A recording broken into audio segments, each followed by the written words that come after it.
नमस्कार, दिल्ली तक देख रहे हैं आप। मैं हूं आपके साथ वैशाली महेश्वरी। अब दिल्ली में इलेक्ट्रिक बसें सिर्फ आम यात्रियों ही नहीं बल्कि अब स्कूल, पुलिस, सरकारी ऑफिस से लेकर फिल्मों की शूटिंग तक इन बसों को किराए पर हायर किया जा सकेगा। डीटीसी ने पहली बार इलेक्ट्रिक बसों को भी कॉन्ट्रैक्ट बेसिस पर देने की मंजूरी दे दी है। अब दिल्ली सरकार की इस फैसले का क्या मकसद है और कितना इसका खर्च आएगा और क्या कुछ इसका फायदा डीटीसी को होगा, आपको बताते हैं। दिल्ली में डीटीसी का बेड़ा अब इलेक्ट्रिक हो रहा है। सीएनजी बसें धीरे धीरे हट रही हैं और उनकी जगह ले रही हैं लो फ्लोर ई बसें।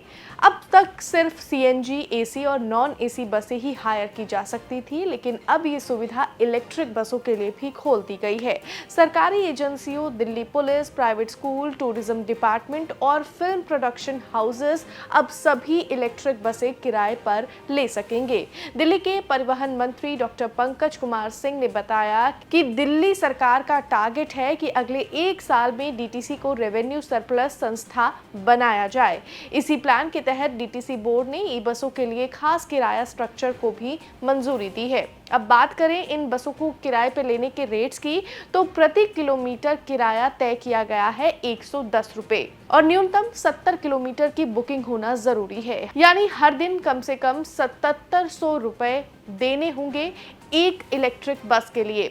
आपको बता दें कि मौजूदा समय में सीएनजी नॉन एसी बसों का किराया 60 रुपए है, जिसका न्यूनतम चार्ज 3000 रुपए है। वहीं एसी सीएनजी बसों का चार्ज 75 रुपए किलोमीटर है, जो कि कम से कम 4500 रुपए एक दिन का किराया आता है। लेकिन इलेक्ट्रिक बसों की ऑपरेटिंग का सबसे कम है, सिर्फ लगभग 90 रुपए के प्रति किलोमीटर इसका किराया आता है। मतलब सीधा फायदा डीटीसी को होगा, राजस्व बढ़ेगा और ऑपरेशन कॉस्ट भी रिकवर होगी। साथ ही इससे दिल्ली की हवा भी साफ होगी, क्योंकि ये बसें नो स्मोक नो नॉइस हैं। तो अब दिल्ली की सड़कों पर दौड़ती इलेक्ट्रिक बसें सिर्फ ट्रांसपोर्ट नहीं, एक नया राजस्व मॉडल भी बनेंगी। सरकार को फायदा, पर्यावरण को राहत और पब्लिक को एक क्लीन ट्रैवल ऑप्शन मिलेगा। डीटीसी का ये फैसला दिल्ली को फ्यूचर रेडी ट्रांसपोर्ट सिस्टम की ओर एक बड़ा कदम है। फिलहाल हमारी इस खबर में बस इतना है, लेकिन वीडियो में दी गई जानकारी आपको कैसी लगी